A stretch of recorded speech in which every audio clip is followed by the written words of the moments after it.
బినామీ చట్టం కళ్ళు కప్పడానికి తాను కొన్న ఆస్తులను తన పేరిట కాకుండా మరొకరి పేరిట పెట్టడాన్నే బినామీ లావాదేవీ అంటారు. ఆస్తి బినామీ పేరిట ఉన్నా వాస్తవంగా అనుభవించేది మాత్రం తెర వెనుక ఉండే వ్యక్తే.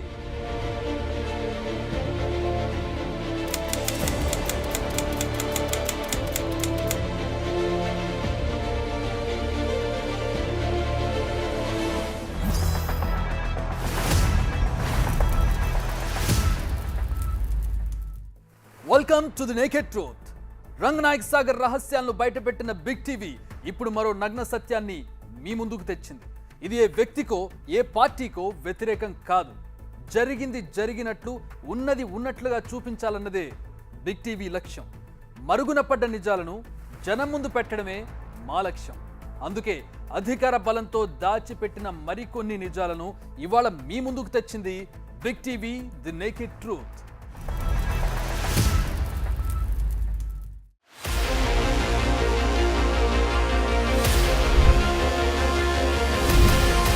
ఇక్కడ నుంచి ఆ చివరకు అంతా రైతులను ఇబ్బంది పెట్టి లాక్కున్నాడు.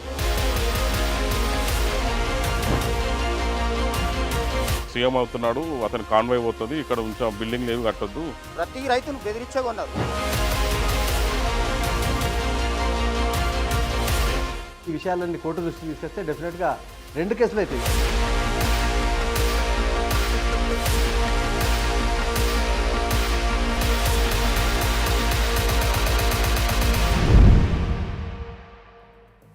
కేటీఆర్ బీఆర్ఎస్ పార్టీలో నెంబర్ 2, కేసీఆర్ క్యాబినెట్లో ఐటీ, ఇండస్ట్రీస్, అంతకన్నా ముఖ్యమైన మున్సిపల్, పట్టణాభివృద్ధి శాఖలను నిర్వహించిన వ్యక్తి.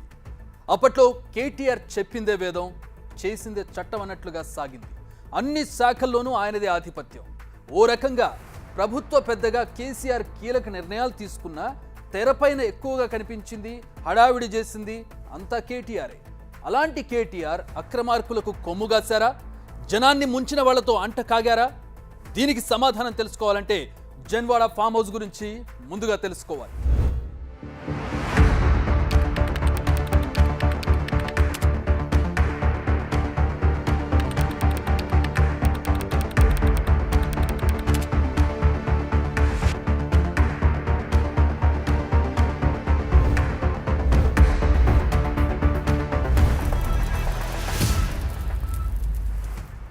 జన్వాడ ఫామ్ హౌస్ అని చెప్పగానే ఎవరికైనా టక్కున గుర్తొచ్చేది కేటీఆర్. అక్కడున్న ఫామ్ హౌస్ కేటీఆర్దేనని ఎవరైనా అడిగినా చెబుతుంటారు. ఈ ఫామ్ హౌస్ చుట్టూ జరిగిన కథ తెలుసుకోవడానికి ముందు అసలు ఈ ఫామ్ హౌస్ ఎలా వార్తలోకి వచ్చిందో చూద్దాం.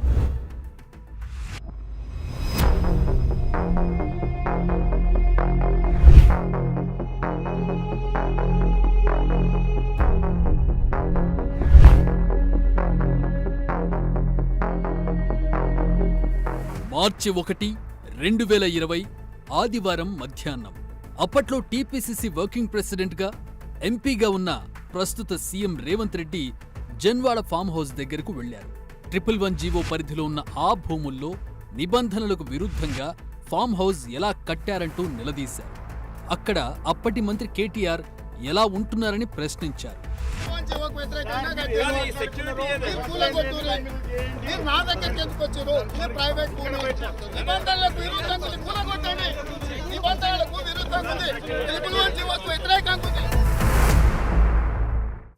ట్రిపుల్1 జీవో పరిధిలో ఉన్న జన్వాడలోని సర్వే నెంబర్ 311లో అక్రమంగా కేటీఆర్ ఫామ్ హౌస్ నిర్మించారంటూ ఎన్జీటీలో ఫిర్యాదు చేశారు రేవంత్ రెడ్డి.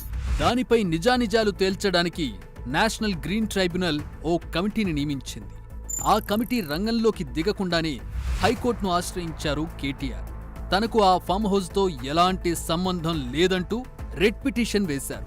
అంతేకాదు, ఆ ఫామ్ హౌస్ నాదంటూ బద్వేల్ ప్రదీప్ రెడ్డి కూడా హైకోర్టులో పిల్ వేశారు. 2014లో 111 జీవో నిబంధనలకు లోబడి పంచాయతీ నుంచి పర్మిషన్ తీసుకుని ఆ భవనాన్ని కట్టారని, దాన్నే తాము కొనుగోలు చేశామని అన్నారు.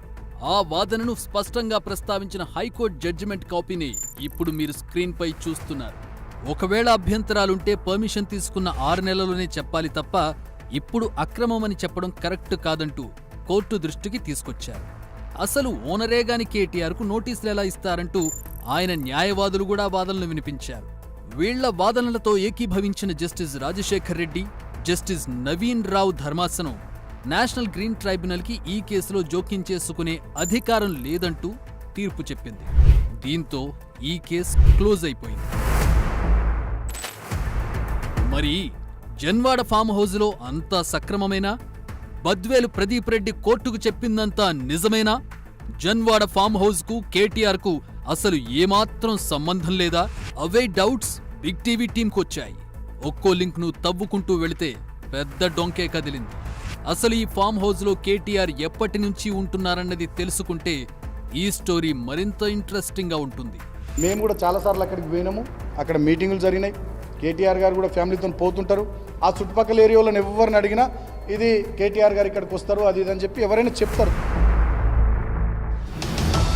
కేటీఆర్కు చాలా సన్నిహితంగా ఉండే బాల్క సుమన్ 2020లో చెప్పిన మాట. ఆయన లెక్క ప్రకారం 4 ఏళ్ల క్రితమే కేటీఆర్ ఆ ఫామ్ హౌజ్ను లీజుకు తీసుకున్నారు. అప్పటి నుంచి అక్కడే ఉంటున్నారు. ఇక రేవంత్ రెడ్డిపై నార్సింగి పోలీసులు పెట్టిన కేసులోనూ కేటీఆర్ అక్కడ ఉంటున్నారన్న విషయాన్ని ప్రస్తావించారు. కాబట్టి కేటీఆర్ తనకు సంబంధం లేదంటూ కోర్టుకు చెప్పిన మాట అవాస్తవం. ఆయన దాన్ని లీజుకు తీసుకుని ఉంటున్నానన్న విషయాన్ని కోర్టుకు చెప్పకుండా దాచిపెట్టారు. వాస్తవానికి ఈ భూములు సత్యం రామలింగరాజు కుటుంబాన్ని. జన్వాడ పరిసర ప్రాంతాల్లో ఉండే రైతుల నుంచి సత్యం గ్రూప్లో ఒకటైన శతభిష ఆగ్రో ప్రైవేట్ లిమిటెడ్ 2000 సంవత్సరంలో భూములు కొనుగోలు చేసింది. దాన్ని నిరూపించే ఈసీ డాక్యుమెంట్ ఇది. అంటే 2009లో సత్యం కంప్యూటర్ స్కామ్ బయటపడింది. Absolutely shocking confession from the promoter of Satyam Computers. Satyam was India's fourth largest IT company. 7,800 crore rupee Satyam scam, India's biggest corporate scam to date, became public. One part of the story that the stock is going to be tracked. The other side of it is the chase behind the auditors. This is certainly the biggest corporate scandal in Indian stock market history. The company whose name means truth was a giant fraud for several years. Satyam is a big bloat on corporate India. Under the circumstances, I'm tendering my resignation as the chairman of Satyam. Satyam computers effect ఆ గ్రూప్లోని మిగిలిన సంస్థలపైన పడింది. అందులో శతభిష కూడా ఒకటి. ఆదాయాన్ని భారీగా చూపి పన్నులు చెల్లించకపోవడంతో ఆ సంస్థ ఆస్తులను, ప్రత్యేకించి జన్వాడలోని భూములను కూడా ఇన్కమ్ ట్యాక్స్ డిపార్ట్మెంట్ సీజ్ చేసింది. ఇప్పుడు మీరు స్క్రీన్ మీద చూస్తోంది జూన్ 14, 2010న ఐటీ డిపార్ట్మెంట్ జారీ చేసిన నోటీస్. ఆ భూముల క్రయ విక్రయాలపైన, వాటి ద్వారా లబ్ధి పొందడంపైన నిషేధం విధిస్తున్నట్లు ఆ నోటీసులో స్పష్టంగా ఉంది. ఇందులో ఉన్న వివరాల ప్రకారం 311 సర్వే నెంబర్లోని భూమిని ఆదాయ పన్ను శాఖ అటాచ్ చేసినట్లు స్పష్టంగా ఉంది. ఈ ఆర్డర్ ప్రకారం ఆ భూమిని అమ్మడం గాని, అందులో మార్పులు చేయడం గాని కుదరదు. 2014 తెలంగాణ ప్రత్యేక రాష్ట్రంగా ఏర్పడింది. జూన్ 2న కేసీఆర్ హయాంలో కొత్త ప్రభుత్వం కొలువుదీరింది. కేసీఆర్ సీఎంగా, కేటీఆర్ మంత్రిగా ప్రమాణ స్వీకారం చేశారు. అక్కడ జన్వాడలో ఐటీ డిపార్ట్మెంట్ సీజులో ఉన్నప్పటికీ సర్వే నెంబర్ 311లో ఫామ్ హౌజ్ నిర్మాణం మొదలైంది. దానికి సాక్ష్యం 2014లో అనుమతులు తీసుకుని నిర్మించామంటూ హైకోర్టులో ప్రదీప్ రెడ్డి వేసిన పిటిషన్. ఇక గూగుల్ తీసిన శాటిలైట్ ఇమేజెస్ పరిశీలిస్తే మార్చి 2015 నాటికి ఫామ్ హౌస్ ఫౌండేషన్ పనులు పూర్తయ్యాయి. పిల్లర్లు కూడా లేచాయి. కానీ ఆ సమయానికి కూడా ఐటీ సీజ్లోనే ఈ భూములు ఉన్నాయి. ఎవరొచ్చి చూస్తారనుకున్నారో, లేక తమ వెనుక పెద్దోళ్లు ఉన్నారన్న ధైర్యంతోనో ఫామ్ హౌస్ నిర్మాణాన్ని శతభిష యజమానులు కొనసాగించారు. ఇక్కడే ఈ వ్యవహారంలో ఓ ట్విస్ట్ ఉంది. పంచాయతీ నుంచి అనుమతులు తీసుకుని జీవో 111 నిబంధనల ప్రకారమే ఫామ్ హౌస్ నిర్మించారంటూ హైకోర్టుకు చెప్పారు ప్రస్తుత యజమాని బద్వేల్ ప్రదీప్ రెడ్డి. కానీ పంచాయతీ ఎలాంటి అనుమతులు ఇవ్వలేదు. ఎందుకంటే ఫామ్ హౌస్ కడుతున్నట్లు శతభిష యజమానులు అసలు దరఖాస్తే చేయలేదు. దానికి సాక్ష్యం స్క్రీన్పై చూస్తున్న ఈ డాక్యుమెంటే. ఇది బిగ్ టీవీ ప్రతినిధికి మీర్జాగూడ పంచాయతీ కార్యదర్శి ఇచ్చిన ఆర్టీఐ సమాధానం. ఫామ్ హౌస్ కట్టుకోవడానికి ఎలాంటి దరఖాస్తు చేయలేదని, తాము ఎలాంటి అనుమతులు ఇవ్వలేదని ఇందులో స్పష్టంగా ఉంది. అంటే హైకోర్టును ఉద్దేశపూర్వకంగానే ప్రదీప్ రెడ్డి తప్పుదారి పట్టించారన్నమాట. పరిమితులతోనే నిర్మించామని చెప్పడం ద్వారా ఎన్జీటీ కమిటీని హైదరాబాద్లో అడుగు పెట్టకుండా చేయగలిగారు. కానీ వాస్తవంగా అక్కడ జరిగింది మాత్రం వేరు.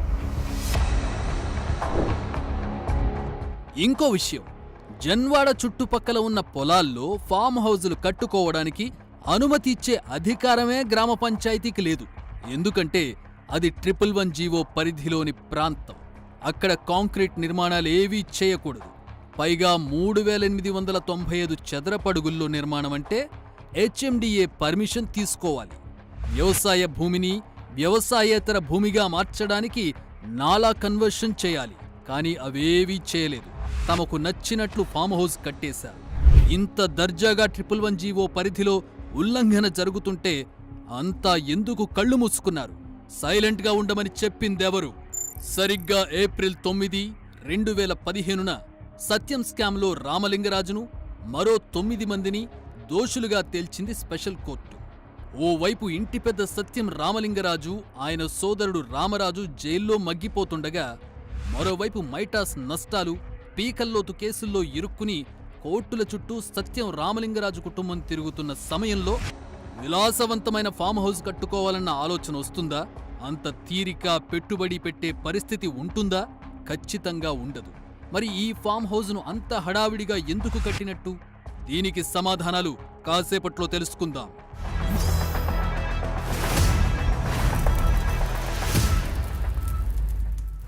ఇక అక్టోబర్ 2015 నాటికి గ్రౌండ్ ఫ్లోర్ నిర్మాణం పూర్తయింది. గార్డెనింగ్ పనులు మొదలయ్యాయి. డిసెంబర్ 2015 నాటికి ఫస్ట్ ఫ్లోర్ నిర్మాణము కంప్లీట్ అయింది.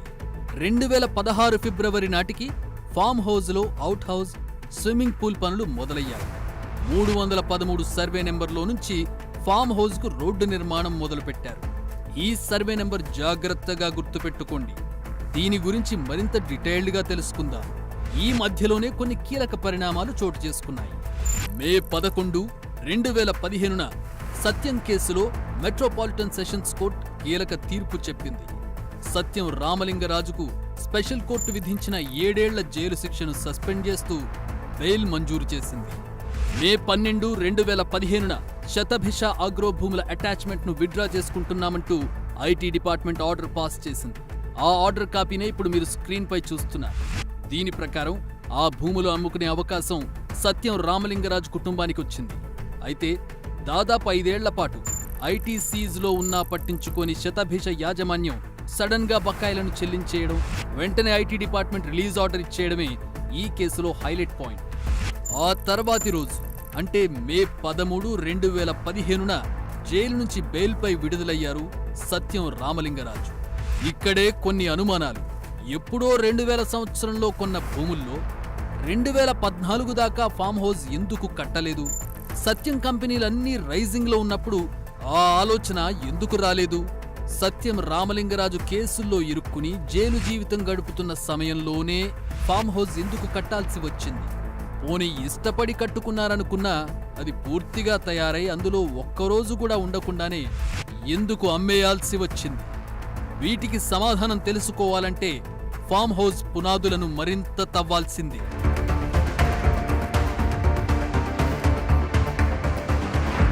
సత్యం రామలింగరాజు భార్య, శతభిష యజమాని బైర్రాజు నందిని కట్టుకున్న ఈ ఫామ్ హౌస్ 2016లో D&U రియాల్టీ చేతుల్లోకి వచ్చింది.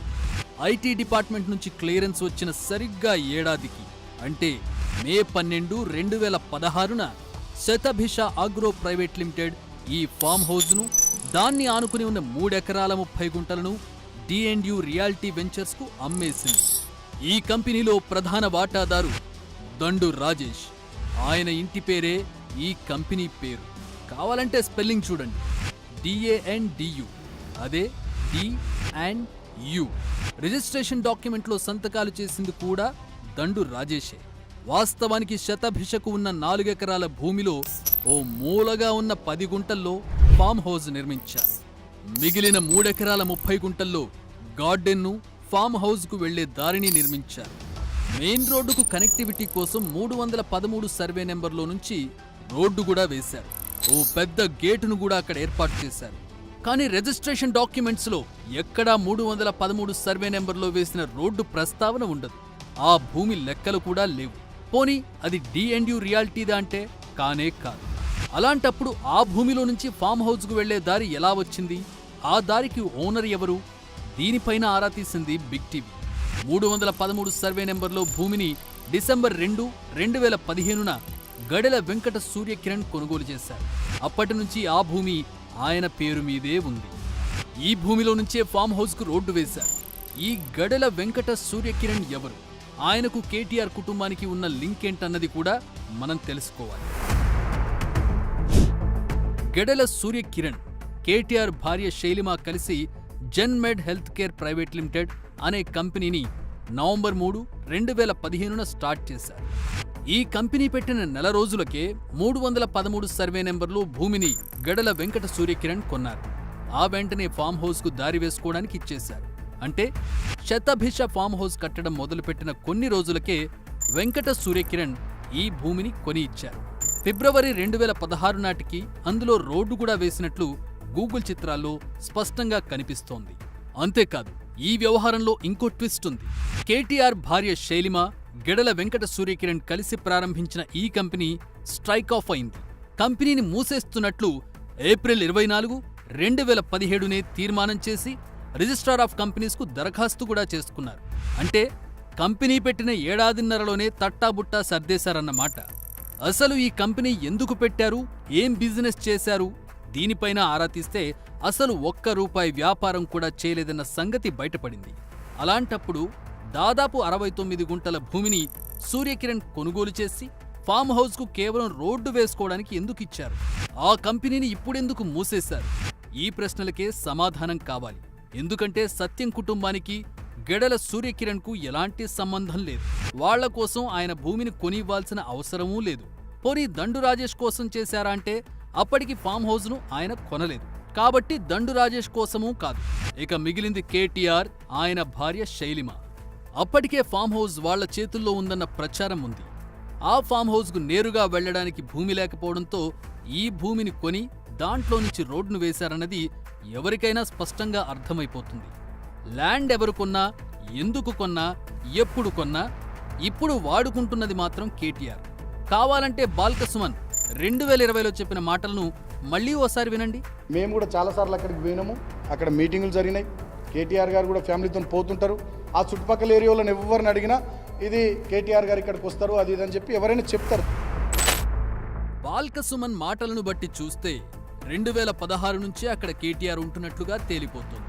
అంటే శతభిష ఫామ్ హౌస్ కట్టిందే కేటీఆర్ కోసమా, లేక దండు రాజేష్ ఫామ్ హౌస్ కొనిందే కేటీఆర్ కోసమా? ఈ అనుమానాలను తీర్చుకోవడానికి స్టోరీలో మరికాస్త ముందుకు వెళదాం.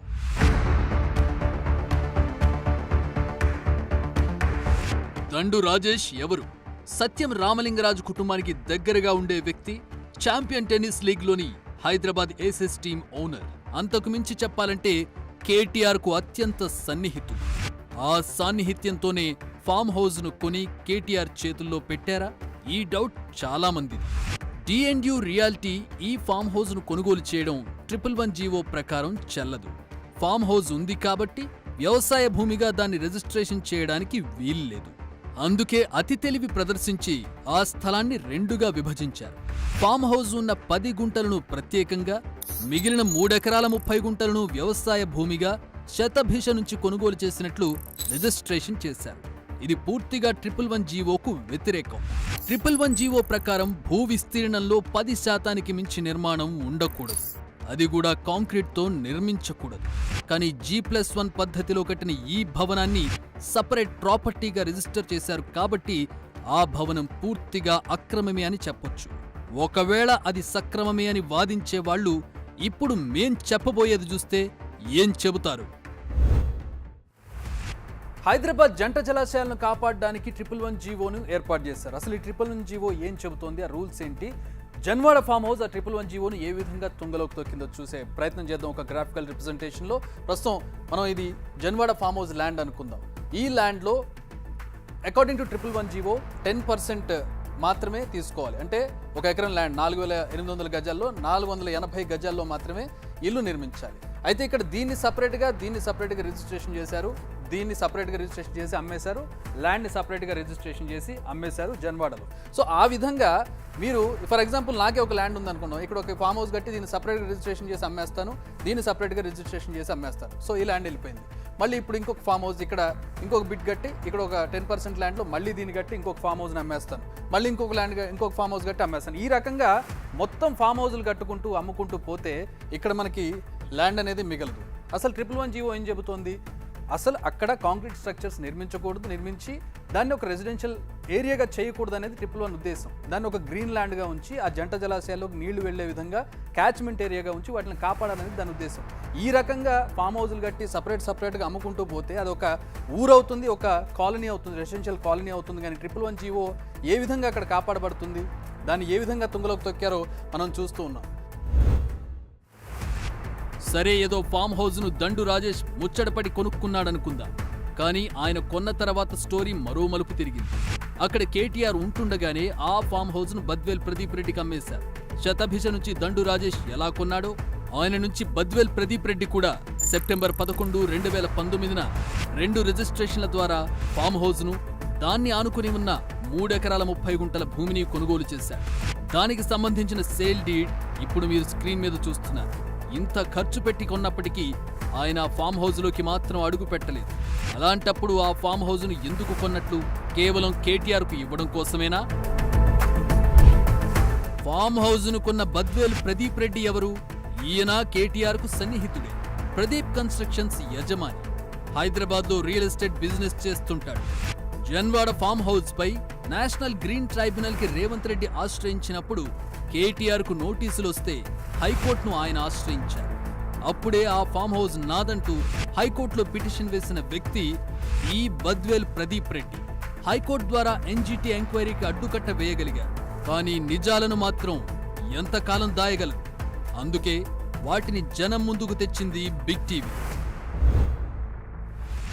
సో జన్వాడ ఫామ్ హౌస్ గురించి తెలుసుకోవాలంటే మనం ఒకసారి మ్యాప్లో ఈ లొకాలిటీ గురించి తెలుసుకోవాలి. సో ఇది మనం చూస్తున్నాం మ్యాప్లో ఔటర్ రింగ్ రోడ్ ఇది. అండ్ దిస్ ఈజ్ నార్సింగి నుంచి శంకర్పల్లి వెళ్ళేటటువంటి రోడ్. అటుపక్కన శంకర్పల్లి ఉంటుంది. అండ్ ఈ రెండింటి మధ్యలో ఉన్నటువంటి ఈ వైట్ ప్యాచ్ ఏదైతే ఉందో ఇది జన్వాడ ఫామ్ హౌస్, ఇది జన్వాడ ఏరియా ఇదంతా కూడా. సో ఈ ఫామ్ హౌస్ ఉండడానికి కారణం ఈ ల్యాండ్ శైలిమ గారి పేరు మీద ఉండడమా, లేకపోతే ఈ ఫామ్ హౌస్ ఇక్కడ ఉండడం వల్ల శైలిమ గారు ఇక్కడ ల్యాండ్ తీసుకున్నారా? ఈ రెండింటికి ఒక లింక్ కూడా ఉంది.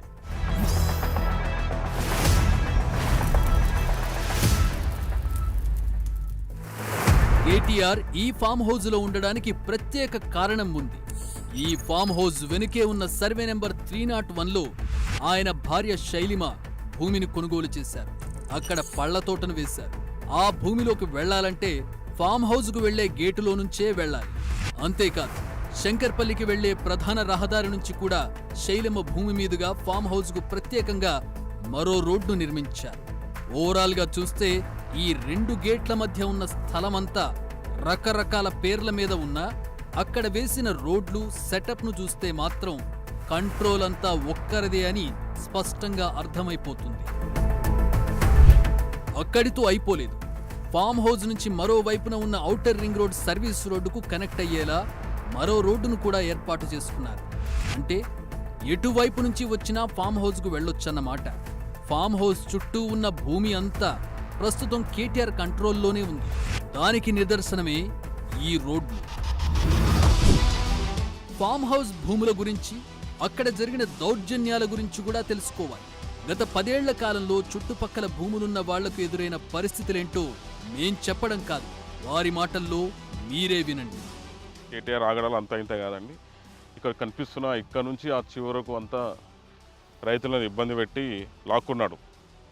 సో అలాగే ఈ రోడ్ నుంచి కూడా ఇక్కడ అతను కేటీఆర్ సీఎం అవుతున్నాడు, అతను కాన్వాయ్ పోతుంది, ఇక్కడ నుంచి బిల్డింగ్లు ఏవి కట్టొద్దు అని చెప్పేసి ఇక్కడ మేము లీజ్కి ఇచ్చుకున్నాం స్కూల్కి. ఆ స్కూల్కి బిల్డింగ్ కూడా దగ్గర 2 సంవత్సరాలు ఆపాడు. సో ఎప్పుడైతే గవర్నమెంట్ పోయిందో సో మళ్ళీ బిల్డింగ్ స్టార్ట్ చేసి స్కూల్ కట్టేసాము. కేటీఆర్ ఇప్పుడు నెక్స్ట్ సీఎం అవుతున్నాడు, అతను కాన్వాయ్ ఇక్కడ వెళ్తుంది, మీరు స్కూల్ బస్సులో వస్తే ఇబ్బంది అవుతుంది, మీకు ఇక్కడ రోడ్డు చిన్నగా అయిపోయింది, మీరు స్కూల్ కట్టొద్దు అని చెప్పేసి ఇబ్బంది పెట్టారు. ప్రతి ఒక్కరిని నాకు మొత్తం ఇది ఒక సంస్థానం కావాలి, అలా డాడీకి ఉన్నట్టు ఎర్రవల్లిలా నాకు కూడా కేటీఆర్కి మంచిగా సంస్థానం ఉండాలని చెప్పేసి ప్రతిరోజు ఇక్కడ ఉండి ప్రతి రైతును బెదిరించే కొన్నారు. ఏడెక్కడే పోయినా సరే ఫిరంగి నాల కూడా కబ్జా చేసిండు. ఫిరంగి నాల మీద గేట్ కట్టిండు, ఫిరంగి నాల మీద వాటర్ సంపు కట్టిండు.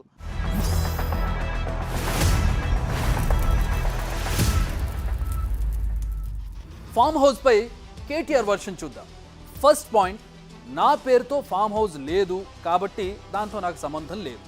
ఓకే, కాసేపు ఆ పాయింటే కరెక్ట్ అనుకుందాం. కానీ ఆయన ఫామ్ హౌస్లో ఉంది ఓ మంత్రిగా, అది కీలకమైన మున్సిపల్ అండ్ అర్బన్ డెవలప్మెంట్ మినిస్టర్గా. హైదరాబాద్కు ఆయువు పట్టైన 111 జీవో పరిధిలో కట్టిన అక్రమ కట్టడాలను కూల్చివేసే బాధ్యతను నెరవేర్చాల్సిన ఆయన అదే అక్రమ కట్టడంలో కుటుంబంతో సహా ఉండడం ద్వారా ఏం సంకేతం ఇచ్చినట్లు? అక్రమార్కులకు అండగా నిలిచినట్లు కాదా? మీరు చేసిన పనితో మరింత మంది అక్కడ ఫామ్ హౌజులు కట్టుకోలేదా?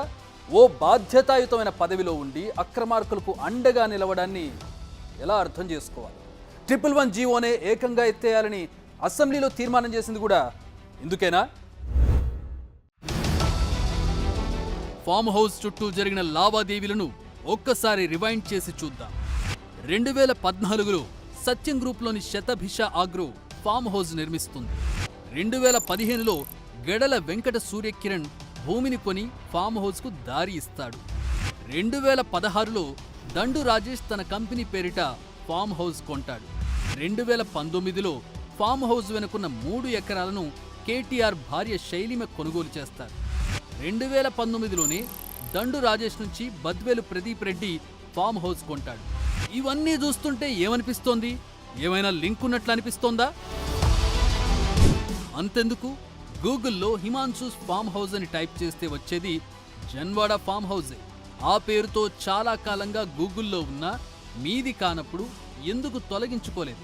పైగా ఐటీ మినిస్టర్గా పనిచేసిన మీకు అది క్షణాల్లో పని. అయినా అలానే ఉంచారంటే అది మీదనే కదా, కాదంటారా?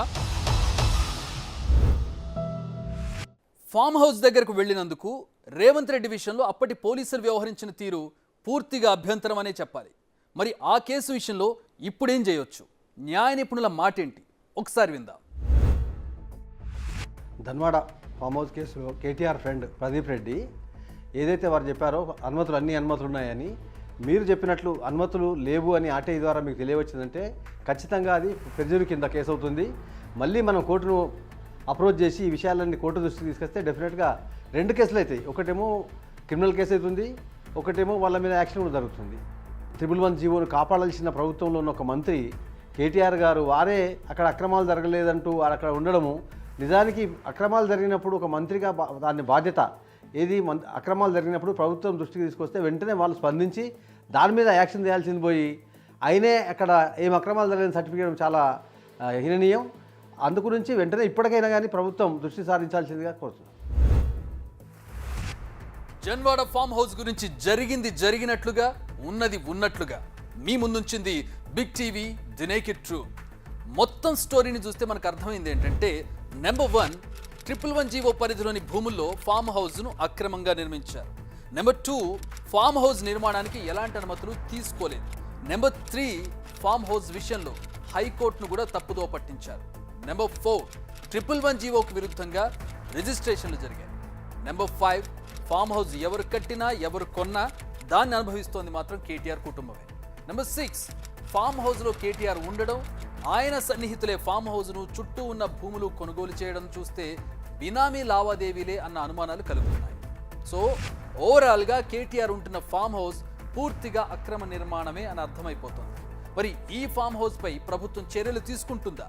111 జీవోను ఇప్పటికైనా సమర్థవంతంగా అమలు చేస్తుందా? దీనికే ఇప్పుడు సమాధానం కావాలి. హైదరాబాద్కు ప్రాణాధారమైన జంట జలాశయాలను కాపాడుకోవాలంటే ఇలాంటి ఫామ్ హౌజుల విషయంలో ప్రభుత్వం సీరియస్ యాక్షన్ తీసుకోవాల్సిందే. తెరచాటున జరిగిన ఇలాంటి మరిన్ని అరాచకాలను మీ ముందుకు తెస్తూనే ఉంటుంది మీ Big TV the naked Truth. Keep watching Big TV.